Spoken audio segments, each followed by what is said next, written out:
Good evening student. आज हम previous topic को कंटिन्यू करते हुए आगे करेंगे। तो प्रीवियस टॉपिक में था हमारे पास application of the system of linear equations. ठीक है, उसी में हमने एक एग्जांपल करवा दिया था। अब हम दूसरा एग्जांपल करेंगे। तो ये है हमारे पास example number second. Example second है हमारे पास कि सोल्व करना है इक्वेशन को। सॉल्व द इक्वेशन है हमारे पास x plus y plus 2z plus w is equal to 5। Second equation है हमारे पास 2x plus 3y minus z minus 2w is equal to 2। इसी तरह से थर्ड इक्वेशन है हमारे पास 4x plus 5y plus 3z is equal to 7। इनको हमें सोल्व करना है। तो सोल्व करने के लिए सबसे पहले हम क्या करेंगे, इसको मैट्रिक्स फॉर्म में लिखेंगे जैसे प्रीवियस एग्जांपल में हमने किया था। मतलब हम ax is equal to B की फॉर्म में लिखेंगे। यहाँ पर हमारे पास a क्या है, x क्या है, b क्या है। जो a है वो तो क्या है, coefficient of X Y Z से जो हमारे पास मैट्रिक्स बन रहा है वो होगा। तो ये हमारे पास सेकेंड रो के एलिमेंट होंगे 2 3 -1 -2 और थर्ड रो के जो एलिमेंट होंगे वो होंगे हमारे पास 4 5 3 और W का कोई भी कोफिशिएंट नहीं है तो 0 हो जाएगा। इसी तरह से हमारे पास क्या है x क्या है हमारे पास, जो अननोन्स है। अननोन कौन कौन से हमारे पास x y z w। और राइट हैंड साइड में जो कांस्टेंट से बनता है हमारे पास एक कॉलम मैट्रिक्स बनेगा जिसको हमने b कहा है और उसके एलिमेंट हमारे पास 5 2 7। तो ये फॉर्म बन गई हमारे पास ax is equal to B की। तो a लिखेंगे यहाँ पर, यहाँ x लिखेंगे और यहाँ आपके पास क्या होगा b। तो a ऑलरेडी हम लिख चुके हैं, यहाँ आपके पास b हो जाएगा। यहाँ आपके पास क्या होंगे variable x y z w और ये एक मैट्रिक्स बनेगा 3/4 ऑर्डर का।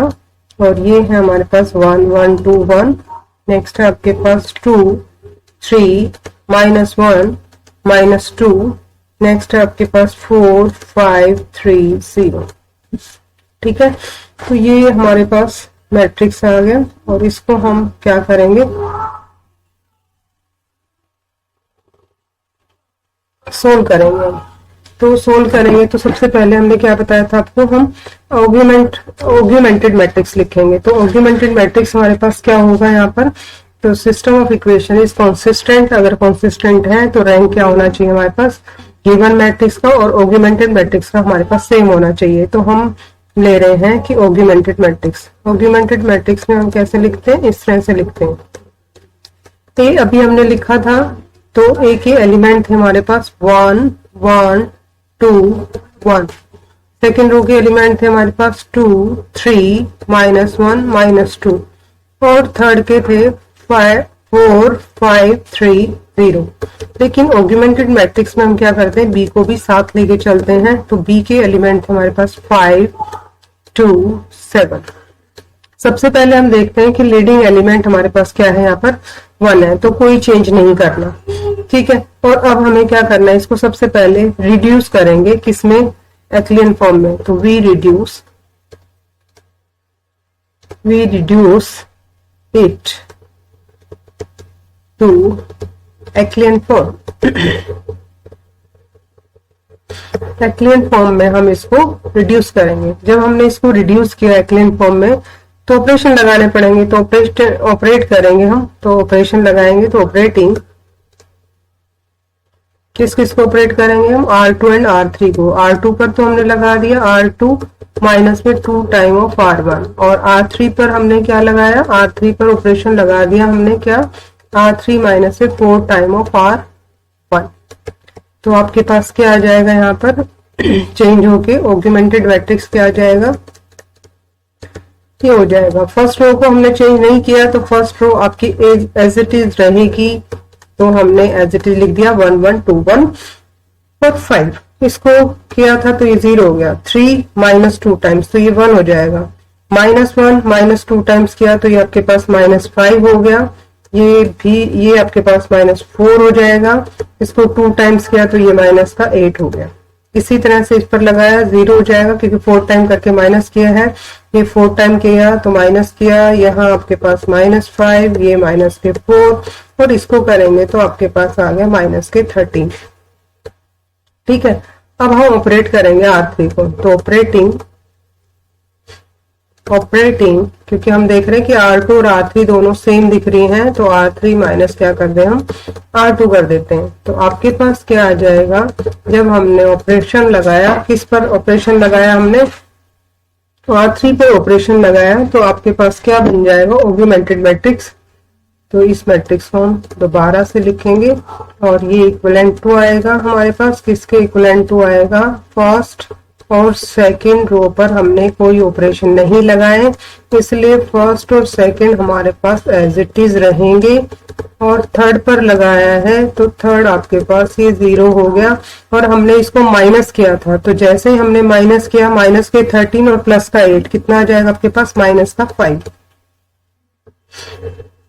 ठीक है, अब हम देख रहे हैं कि यहाँ इसको 1 बना के और किसी तरह से इसके साथ 0 कर लेते हैं।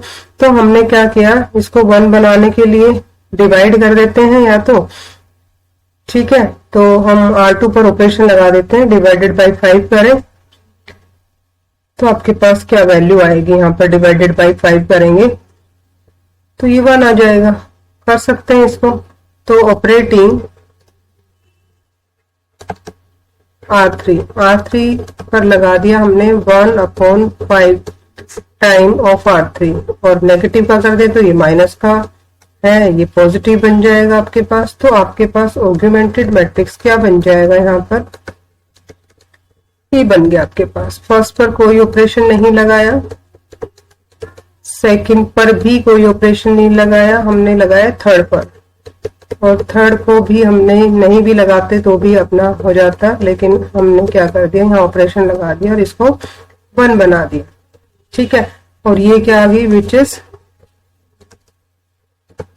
Is in echelon form. Echelon form किस फॉर्म में आ गई है, एक्लियन फॉर्म में आ गई। In which the number of non zero, in which the number of non-zero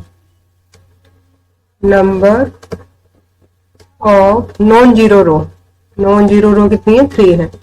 non-zero रो इस कितनी है आपके पास, रोज है आपके पास 3। तो आप देख रहे हैं कि रैंक जो होगा हमारे पास, ऑगमेंटेड मैट्रिक्स का जो रैंक होगा वो कितना होगा आपके पास, रैंक 3 हो जाएगा ऑगमेंटेड मैट्रिक्स का। तो रैंक 3 होगा। तो अब हम किसका रैंक देख लेते हैं, यही का भी देख लेते हैं। तो rank of augmented matrix is equal to आपके पास क्या आ गया, 3। But rank of A is equal to आपके पास 2 है। क्यों, क्योंकि आप देख रहे हैं कि इसमें दो हमारे पास दो नॉन जीरो आपके पास क्या है, रो है। तो 2 नॉन जीरो रो है, तो आपके पास रैंक ऑफ ए आपके पास क्या हो जाएगा, ये।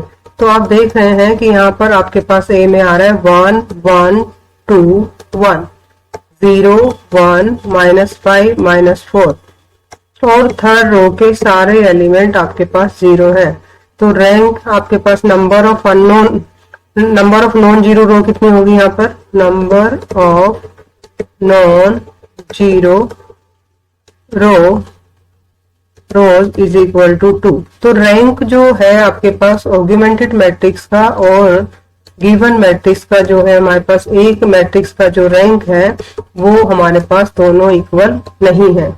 अगर ये दोनों इक्वल नहीं है तो हम क्या कहेंगे कि hence the given system of equation, hence the given system of equation is inconsistent, क्योंकि इसका तो कोई सॉल्यूशन ही होगा, तो इसलिए हम इनकंसिस्टेंट कहेंगे। दैट मीन्स क्या होगा आपके पास, no solution. System of equations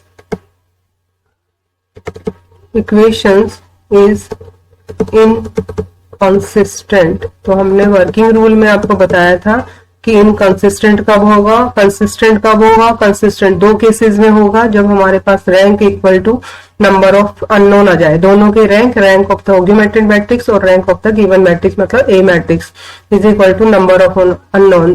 तो आप उसको कहेंगे कंसिस्टेंट। अगर ये नॉट इक्वल आते हैं तो हम इसको क्या कहेंगे, इनकंसिस्टेंट। तो ये हमारा क्वेश्चन था कि ये इनकंसिस्टेंट होगा आपके पास, ठीक है। और इनकंसिस्टेंट होता है तो हम इसको बोलते हैं, किसके इक्वल बोलेंगे हम इसको, इनकंसिस्टेंट है तो हम इसको कहेंगे कि कैसा होगा आपके पास ये, इक्वल टू इनकंसिस्टेंट, तो नो सॉल्यूशन। तो आप इसको ये भी कह सकते हैं कि कैसा सॉल्यूशन होगा, no solution, solution, no solution, no solution, ठीक है। तो ये एग्जांपल एक करवाया हमने नो सॉल्यूशन का। पहला जो क्वेश्चन था, एग्जांपल था हमारे पास, वो किसका था, हमारे पास कंसिस्टेंट का था, मतलब यूनिक सॉल्यूशन का था। उसमें हमारे पास क्या आई थी, वैल्यूज आई थी, किसकी वैल्यूज आई थी, हमारे पास एक्स वाई जेड की वैल्यूज आई थी, ठीक है। तो thank you, have a nice day. आगे हम